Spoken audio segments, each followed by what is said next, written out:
Welcome back to another video and thanks for joining me.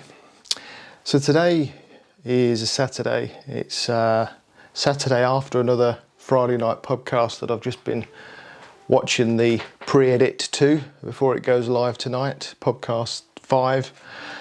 I'll put a link up above and you can have a watch of that if you haven't watched it already. Really enjoying these Friday night podcasts. They're great fun. They're a great bunch of people and we discuss some interesting topics, some serious, some completely random, but they are good fun to make. And it sort of keeps this lockdown a little bit more interesting, having to look forward to those on a Friday night. And what I wanted to do today is actually pick out something that I mentioned in this podcast that you'll have probably watched before you watch this, around what makes a good landscape photographer, and the question generated an answer on social media that I actually found really interesting, and it made me think of how I'd like to try and improve my landscape photography and to try and take it from a selection of photography that represents the area that I live in, which is the Fens and Norfolk, to try and create a body of work that allows me to concentrate and focus my photography and to improve my photography in an area that I can visit time and time again and find new compositions and improve on, and hopefully I guess just improve my photography to a point where that body of work that I can produce over a time represents me and represents what I'm about as a landscape photographer. Now, I'm not suggesting that just purely becomes what I do. I'm absolutely going to keep going out to all the locations that I've visited for the last several years because I love it around here. But this particular project that I think I've mentioned before on a previous vlog is something that I really want to do this year. But I'm going to come back to that shortly. But what I'd like to do first is just take you back to the river where I was in the last vlog on my walk. Several of you had commented that I didn't take my camera along with me, and there were reasons for that, which will be explained in the clip that you'll see in a second. But I did take a trip down there this week and did take the camera with me and took a few shots. So let me just show you this bit of footage that I took while I was down there, just to introduce you to what I was doing that evening, and then we'll come back and I'll pick up where I've just been talking around about the project. So on my last quick video, I brought you along on my daily exercise for a walk along the river here in Market Deeping, where I live in Lincolnshire, along the River Welland.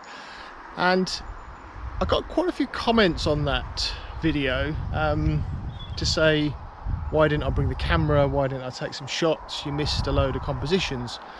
And yeah, you're right, I probably did, and in fact I've come back down twice since and there are plenty of compositions here to be had.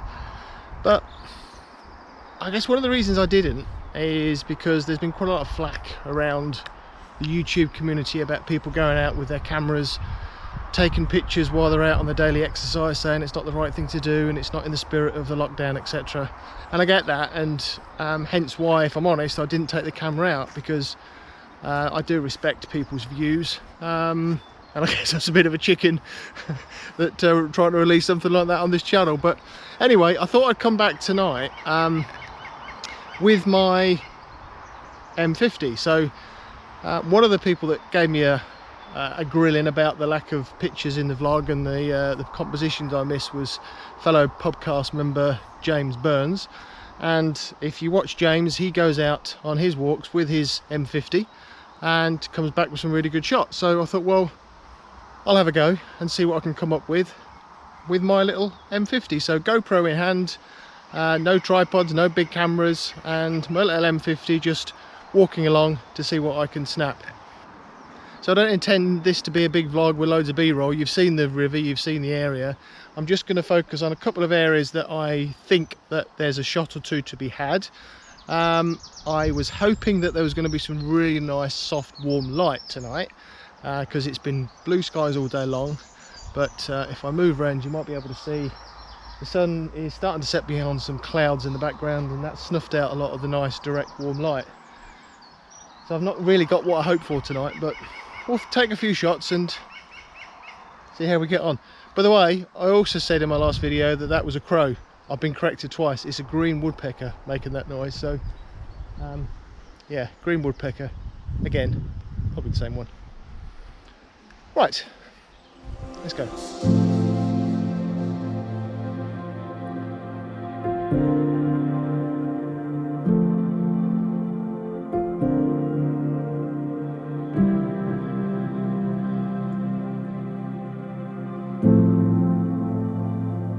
Trees behind me were one of the first compositions I saw, and in actual fact I have taken some shots of these trees before in the snow a couple of winters ago.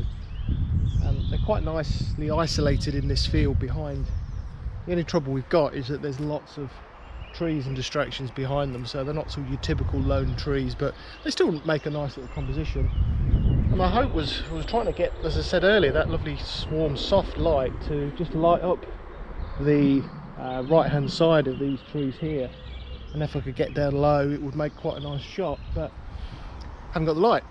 Never mind, every day is an opportunity to come back and try again another night, so I'll do that. I have taken a couple of shots when there was a little bit of light just as I walked up here first time, so there is one or two I've got, but as I say, I'll probably have to come down another night and get the trees when there is a bit of warm light. But what I like about the composition is, actually, in fact, if I take you up here, there is some nice tractor marks leading up to the trees.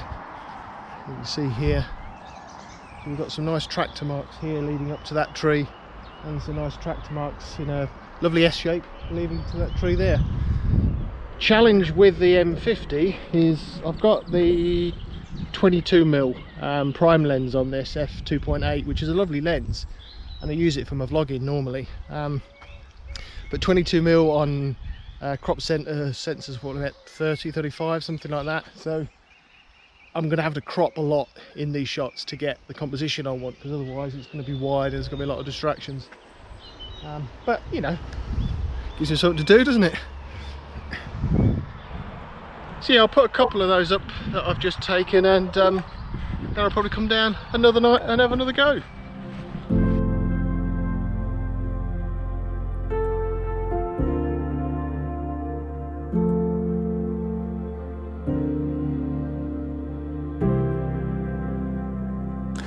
So I think that was worthwhile. I did get a few shots. I'm sure there's plenty more compositions to be explored down there, and as it's literally half a mile from my house, and we're going to be here for a while, I'm sure I can go back down and revisit some of those other compositions that I didn't take. But it was nice to go back, and yeah, I just proved that there were a few shots down there that were available, and it I guess proves the point around the area local to you, and if you explore it properly, as we've all got time to do at the moment, I'm sure we'll all find some decent shots to take that fills this time while we're in lockdown.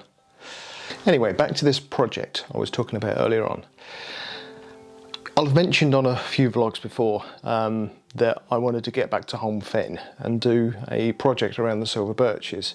Now, I've been there several times, and while we've been in lockdown for the last few weeks, I've been exploring some of my old archive, and I found some old images on there that I took from Holme Fen 2, maybe 3 years ago. And it was actually a really nice morning. There was a little bit of mist actually, and some lovely light coming through, and I took some images, and for some reason I just didn't spend the time editing them. I think I picked a couple at the time that I thought were okay, and then I edited those, but I left the rest.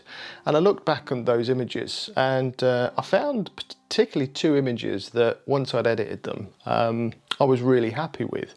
There was some really nice light coming through the glade under the trees in the morning, and it was yeah, really nice gentle soft light, and once I'd just edited that and brought that out, it looked really nice. This is one of them on the screen here. I'll show it to you now. First one, where you've got some, as I say, really nice light coming through over this fallen tree onto the ferns in the foreground, and a little bit of mist hanging around in the background. Makes really nice image, and I was really happy with it once I processed it. And this other one that I found also was similar, I think it was the same place, but just a slightly different composition, coming in a little bit closer to the ferns in the foreground with some beautiful light coming through this sort of misty background and just lighting up the area around these ferns. And again, once I'd edited that one, I was really pleased with the edit. And I guess, as I say, combined with this post that I read in the week around trying to explore an area and really create a body of work, I'm really confident that I can create a body of work around Holme Fen. Now, there's a guy that I've mentioned before on my previous vlogs that also spends a lot of time down Holme Fen, and believe it or not, we've never met each other yet, but we will do. And that's a guy called Paul Benz, who's on Instagram. I'll put his Instagram link up so you can have a look. Paul spends a lot of time down Holme Fen, and I admire his work. He also likes to pick out different compositions in the fen and can really use the light to full effect. And some of his work has inspired me to get down to Holme Fen and try and recreate some of those images myself. So I'm confident there's a project here at Holme Fen, and that's what I really want to do once we eventually get out of this lockdown, is to spend some time, and it may be I do it over a year or even 2 years, but really just go back to the same place, find new compositions, visit in different lights, and just try and create this, what's called this body of work.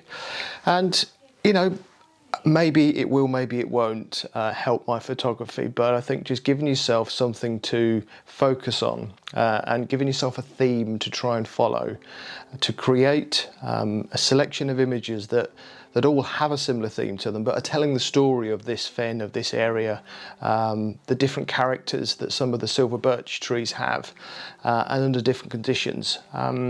Yeah, I am quite excited about doing it. I just want to get out of this lockdown so we can start on it.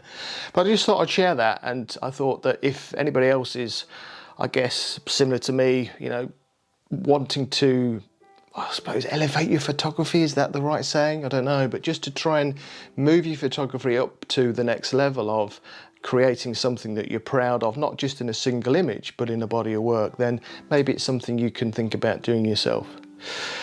So anyway, until I can get out there and start doing that, that's all I'm going to be talking about today. So thanks for watching this. Hope you've enjoyed this. I'll put a few images up at the end of the video of other work at Holme Fen that I've taken over the last couple of years that I'm quite pleased with. And yeah, thanks for watching, and I shall see you on the next one. See you soon.